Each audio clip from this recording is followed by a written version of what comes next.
इय्याका नअबुदु व इय्याका नस्तईन। बैठे बैठे, आपको हम भगाएंगे, आप जाएं, चलो चलो, जाएं जाएं जाएं, भागे भागे, जाओ जाओ जाओ, भागो भागो भागो।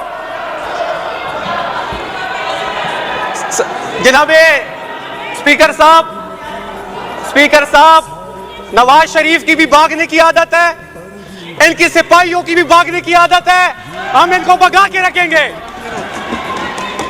इनका नवाज शरीफ जब जेल में जाता है तो डील करके बाहर भागता है, इसका अपोजिशन तकरीर करता है, वो हाउस से भाग जाता है। तो भागने की इनकी तारीख है, ये अपनी तारीख को तो दोहराएंगे। और आज आपने देखा कि अपने लीडर के नक्शे कदम पे चल के इबाद साहब भी हाउस से भाग गए हैं। जनाब स्पीकर, ये सदके खैरात में सीट्स वाली भी शोर कर रहे हैं। अब ये क़यामत की निशानी नहीं है कि ये सदके खैरात वाली भी शोर कर रहे हैं। हाँ जनाब स्पीकर, अपोजिशन लीडर ने अपना खिताब किया और उसी अपोजिशन लीडर को मैं उसकी तकरीर पर हर्फ बाय हर्फ जवाब दूंगा। जनाब स्पीकर, इनका वजीर तलाल चौधरी साहब उठते हैं, फ्लोर ऑफ द हाउस उठते हैं और वो कहते हैं कि ऑपरेशन होगा, ऑपरेशन होगा और ऑपरेशन होगा। वजीर दिफा उठते हैं तो वो भी ये कहते हैं कि ऑपरेशन होगा। DGISPR भी अपनी प्रेस कॉन्फ्रेंस में कहते हैं कि ऑपरेशन तो हो रहा है, इनका लीडर जो भी कहे, ये माने या ना माने, हम ऑपरेशन करेंगे। ये तो पहले भी हो रहा है, अभी भी होगा।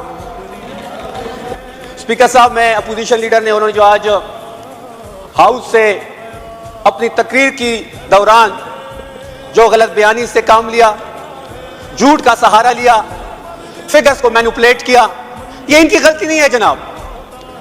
ये बेचारे बरती इसलिए गए हैं, इनकी बरती इस शर्त पे हुई है कि आपने इमरान खान के खिलाफ, आपने तहरीक इंसाफ के खिलाफ, आपने सोहेल आफरीदी के खिलाफ इल्जामात की बारिश करनी है। और इनका ये वतीरा रहा है कि इनका लीडर भी भागता है और ये भी राफरार इख्तियार कर लेते हैं तकरीर के बाद। तो ये अपने वतीरा, अपने लीडर के नक्शे कदम पे चल के वही सारी चीजें हो रही हैं जो आप इस वक्त देख रहे हैं। जनाब स्पीकर, तिरा ऑपरेशन की बात की, अपोजिशन लीडर के जुमात के तलाल चौधरी साहब फ्लोर पे खड़े होते हैं और वो कहते हैं ऑपरेशन होगा, ऑपरेशन होगा, ऑपरेशन होगा। वजीर दिफा फ्लोर पे कहते हैं कि ऑपरेशन हम कर रहे हैं और ये होगा। DGISPR अपनी प्रेस कॉन्फ्रेंस में कहते हैं कि ऑपरेशन तो पहले भी हो रहे हैं, अब भी होंगे। इनकी लीडरशिप अगर ना भी माने तो हम तो करेंगे। अब कल जो प्रेस रिलीज आई है, अब जो बयानिए से ये पीछे हट रहे हैं, अब ये कह रहे हैं कि जी ये जबरी इनखला हमने नहीं किया, तो ये जबरी इनखला इन्हीं ने किया। इस मौसम में जहां पे बर्फबारी हो रही हो, कौन अपना घर छोड़ता है इस सख्त मुश्किलात में? इनको क्या पता है? तलाल चौधरी तो पंजाब से बैठ के मेरे फैसले तो नहीं कर सकता, या वजीर दिफा सियालकोट से मेरे फैसले तो नहीं कर सकता। मैंने बर्फबारी में, वजीर आला के अहकामात में, मैंने, मीना खान ने, अब्दुल गनी ने रात पे, पूरी रात सड़क पे गुजार के लोगों को रेस्क्यू किया है, लोगों को रेस्क्यू किया है। ये तो फॉर्म 47 वाले हैं, इनका अवाम से क्या लेना देना। जनाब स्पीकर, इन्होंने कहा रीसेटलमेंट की बात की, एंगेजमेंट की बात की। जुलाई 2022 में प्राइम मिनिस्टर शहबाज शरीफ प्राइम मिनिस्टर थे, उन्होंने सिक्योरिटी मीटिंग को हेड किया, पीपल्स पार्टी उस कैबिनेट का हिस्सा थी और उन्होंने यह फैसला किया कि ये इन लोगों को, और उन्होंने फैसला किया कि इन लोगों को रीसेटल किया जाए। स्पीकर साहब, रीसेटल शहबाज शरीफ के साइन से हुए हैं। जो ये रीसेटलमेंट की बात कर रहे हैं, जुलाई 2022 में इमरान खान की हुकूमत नहीं थी, जुलाई 2022 में इनकी हुकूमत थी। और ये जब भी आए हैं, इन्होंने हमेशा पख्तून दुश्मन पॉलिसी साथ लेके आए हैं। 99 में इन्होंने आटा बंद किया, फिर उन्होंने बिजली बंद की पख्तूनों पे, अब यह मिलिट्री ऑपरेशन को हमारे ऊपर मुसल्लत कर रहे हैं। ऑपरेशन इन्हीं लोगों के कहने पे मुसल्लत हुआ, अब ये अपने बयानिए से भाग रहे हैं, हम इनको भागने नहीं देंगे। जनाब स्पीकर, इस तरह शफी जान साहब, एक मिनट, क्या कह रही हैं?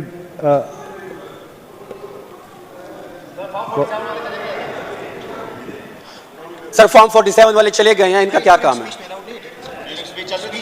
सर मेरी स्पीच खत्म होगी फिर होगा। सेक्रेटरी साहब आप बैठे, मेरी स्पीच खत्म होगी उसके बाद आप काउंट करें।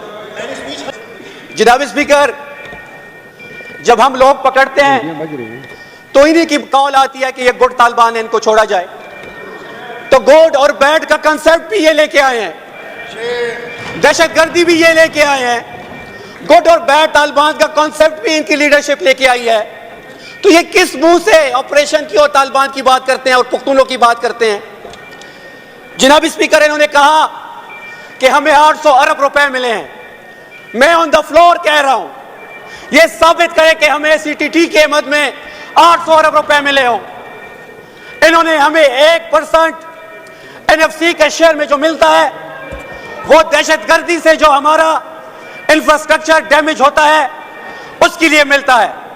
सीटीडी के लिए मेरी हुकूमत ने पहली कैबिनेट में 31 अरब का पैकेज मंजूर किया जनाब स्पीकर, जिसमें 17 अरब सीटीडी को मिलेंगे, 14 अरब स्पेशल ब्रांच को मिलेंगे। इन्होंने कहा कि जी हमने कबायली अजला के लिए फंड्स दिए हैं। इन्होंने हमसे वादा किया कि जब ये अजला जम हो जाएंगे, फाटा के अजला खैबर पख्तूनख्वा के साथ, हम आपको हर साल 100 अरब रुपए देंगे।